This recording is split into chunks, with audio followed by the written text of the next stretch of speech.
Very much, Sharks. And congratulations to NaJin White Shield taking the top seed in the bracket. Let's talk about the game before we move on to the quarterfinals. I want to start with picks and bans. I think it was an interesting composition that NaJin White Shield put together. Not totally unexpected. And top lane Italy. We finally seen it. Definitely didn't show up as often as we were expecting. Yes, this was kind of interesting here. Cloud9 definitely had really good map play eventually with this team composition. It's a lot of heavy split pushes, a lot of duelists, and then a pretty good defensive team with a Corki and Janna sitting back. What I didn't like, though, from their picks and bans, though, was I feel like Cloud9 pinched champions really weirdly. On red side, your main goal is to basically pinch 3 champions, where blue side gets 1, you get 2 high priorities yourself.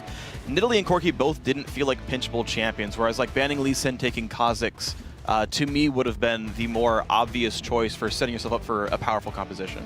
Monty? Yeah, I can see that. I can see that.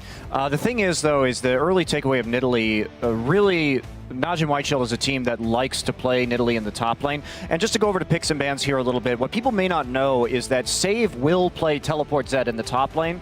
And so what was so intelligent about Shield's pick and ban process here is that since Save and Goong both play Kassadin and they both play Zed, they didn't actually have to make a decision about where their lanes were going until they actually saw that final pick, which gave them a lot of versatility. Now, what I didn't like about what Cloud9 was doing is we've seen very similar compositions with an AD Assassin mid and Nidalee top from NaJin White Shield in the past. But what Shield will do in this circumstance is instead of building a Trinity Force Nidalee, they will build Sheen, and then they have the option, the Nidalee has the option of then building into Lichbane and Chalice and having an AP Nidalee, because their problem was that they focused a lot on one type of damage with that composition, just overwhelming amounts of AD, which made it easier in turn in the long run for Shield to itemize again. Talk to me about the Nidalee top. I know you quite like the pick in that setup as well, Crepo. Yeah, I'm a big Nidalee fan just because I feel she 1v1s almost any lane, and she's incredibly good in 2v2s. Put a range support next to Nidalee,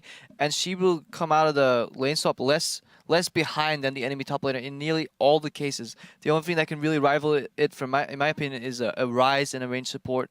They do really well. You saw that early as well. They couldn't deny them anymore. They were struggling. At one point, Nidalee even came close to a kill.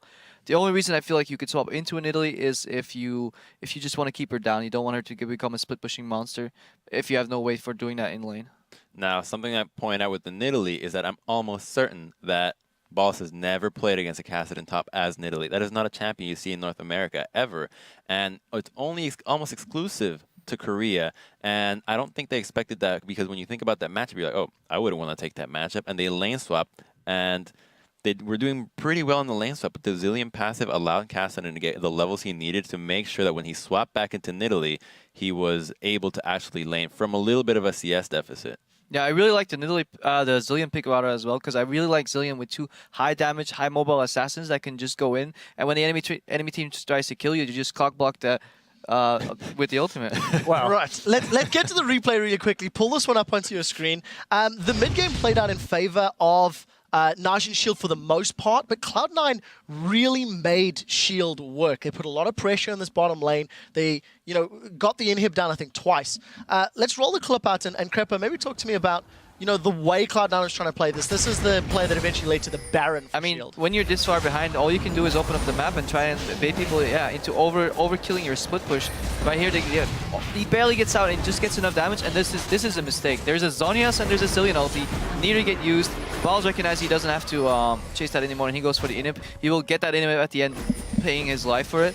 But that's the way. If you can't deal with him 5v5, you need to open up the map, and Cloud9 did that brilliantly. They pushed bottom, then they backed off. They pushed top, then they backed off. When White saw an opening in mid, they went all the way down to mid. Cloud9 said, okay, well fine, you get mid, we'll trade both sides of the map for you, and Wild should realize that, and they had to base. So Cloud9 was dictating the tempo with a significant, as best as they could from a position behind. Yeah. And that was really beautiful to see. They did play really well from behind, it has to be said, but Shield is used to these kind of circumstances as well, so... There was a lot of respect from Shield as well. There was, that I think that was just a fun game to watch. I really enjoyed it. It was pretty darn even. It was the opposite of what we saw earlier. Yeah. Well, final thoughts from Freak. Yeah, I think it's just unfortunate. Cloud9 gave away so many early leads. Meteos walking into a pink ward, getting first blooded there. I mean, Goong hard carried this game, and you saw how damn smart Cloud9 was. If Goong wasn't 9-1 and 10 this game, and Watch didn't get probably Lee Sin, It's probably a Cloud9 win. Well, we'll have to see. They're going to have some chances to prove themselves against some other Korean squads. Now that our quarterfinalists are set, let's actually